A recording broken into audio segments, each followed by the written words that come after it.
आप सभी भाई बहनों को सिस्टर इना की तरफ से जय मसीह की। एक बार फिर से हम आप लोग के बीच में परमेश्वर के कुछ सुंदर वचनों को शेयर करने जा रहे हैं।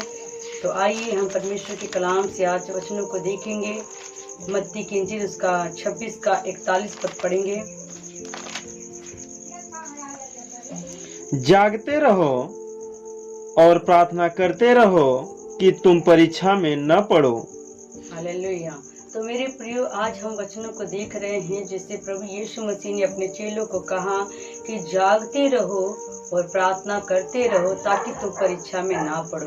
तो मेरे प्रियो, क्या प्रभु यीशु मसीह ने ये थोड़ी ना बोला था कि आप पूरी रात सोना मत और जागते रहना? ऐसा नहीं कहा, बल्कि हमें जागने का मतलब है कि आत्मा में जागते रहना है।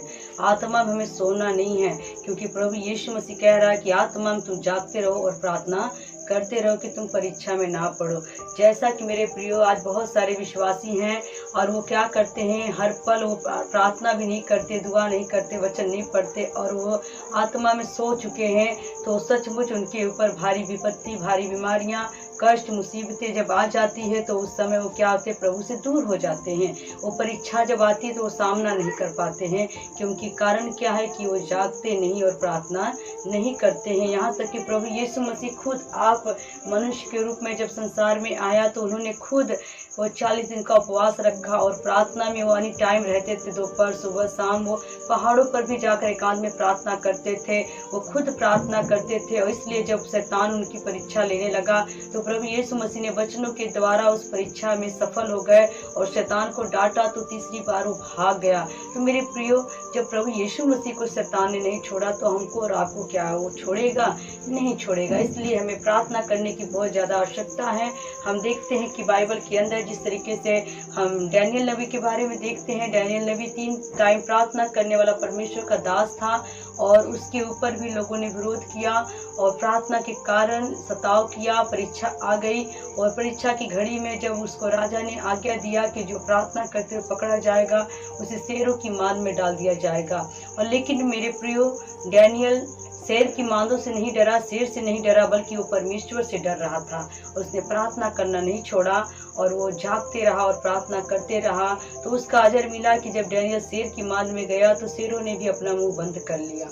और मेरे प्रियो, हम परमेश्वर के वचन में देखते हैं कि जब परमेश्वर का दास, जब मूसा नबी जा रहा था और उसने परमेश्वर को जान लिया, तो जब तमाम मिस्री लोगों की गुलामी से, इसराइलियों को जब गुलामी से छुड़ा कर लेकर आ रहा था, तो आगे लाल समुंदर, पीछे फिरौन की सेना आ गई और वो उस परीक्षा की घड़ी में उसको आगे भी रास्ता नहीं, पीछे भी रास्ता नहीं, तो उसने भी प्रार्थना किया। वहाँ पर प्रार्थना किया, अपने परमेश्वर की तरफ भरोसा रखा, तो परमेश्वर ने उनकी प्रार्थना को सुन करके लाल समुंदर में ही रास्ता निकाल दिया, पानी की दीवार बनाया। उस परीक्षा में मूसा नबी भी सफल हो गया। मेरे प्रियो, बहुत सारे ऐसे विश्वासियों के जीवन भी घटनाएं होती हैं, जब थोड़ी विपत्ति आती है, दुख आता है, आंधी और तूफान आते हैं, तो उनका घर, उनका मकान, उनका जीवन सब कुछ पीछे हो जाता है और ढह जाता है। क्योंकि बाइबल कहता है कि हमें क्या करना है, जागते रहना और प्रार्थना करते रहना है। मेरे प्रियो, एक विश्वासी के जीवन में परीक्षा आना बहुत ही अनिवार्य है, क्योंकि जो पढ़ता है परीक्षा उसी की होती है, जो पढ़ता ही नहीं वो परीक्षा क्या देगा? तो मेरे प्रियो, इसलिए जो पढ़ता है, अर्थात हम प्रभु यीशु मसीह में जब आ रहे हैं तो हम एक तरीके से हम पढ़ाई के क्षेत्र में हैं, तो हमें अगर नेक्स्ट क्लास में जाना है तो परीक्षा देनी पड़ेगी, अगर उससे आगे बढ़ना है तो परीक्षा देनी पड़ेगी। परीक्षा तभी हम दे सकते हैं जब उसमें हम कुछ सीखे होंगे या पढ़े होंगे या उसमें हमने कुछ प्रयास किया होगा सीखने का। अगर हम आपने कुछ सीखा नहीं है तो परीक्षा जब आएगी आप उस समय डगमगा जाओगे, घबरा जाओगे और प्रभु यीशु मसीह से आप पीछे हट जाओगे। क्योंकि बाइबल कहता है कि बुलाए हुए तो बहुत है पर चुने हुए बहुत कम है, अधर्म के बढ़ने से बहुतों का प्यार ठंडा पड़ जाएगा। तो मेरे प्रियो, आप कैसे विश्वासी हैं? क्या प्रार्थना की योद्धा है? परीक्षा के समय स्थिर रहने वाले हैं? तो प्रार्थना में मगन रहें, लगन लगाकर प्रार्थना करें, क्योंकि बाइबल कहता है कि आपको प्रार्थना करना बहुत ही जरूरी है। तो मेरे प्रियो, कहावत भी कही गई है कि दुख में सुमरन सब करे, सुख में करे न कोई, जे कोई सुमिरन सुख में करे तो दुख काहे का हो। तो मेरे प्रियो, अगर आपके ऊपर दुख आया तो आप प्रार्थना करते हो, लेकिन जब सुख होता तो आप प्रार्थना नहीं करते हो। अगर आप सुख में ही प्रार्थना करो तो दुख आपके ऊपर कभी नहीं आएगा।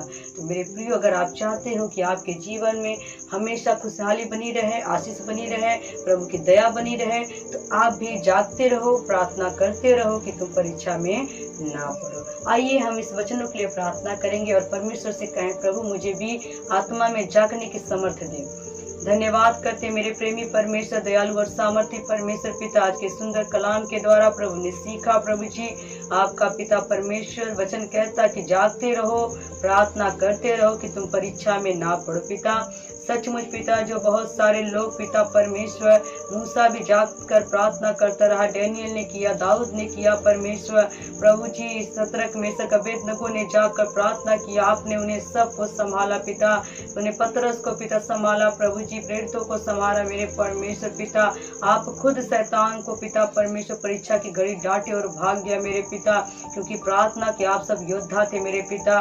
आज रात पिता समय में प्रार्थना करती मेरे पिता, जो प्रार्थना और खुदाबा ये वचन हर जिंदगी में काम करे मेरे परमेश्वर पिता, हर एक जीवन में ब्लेसिंग लेकर आए मेरे पिता परमेश्वर।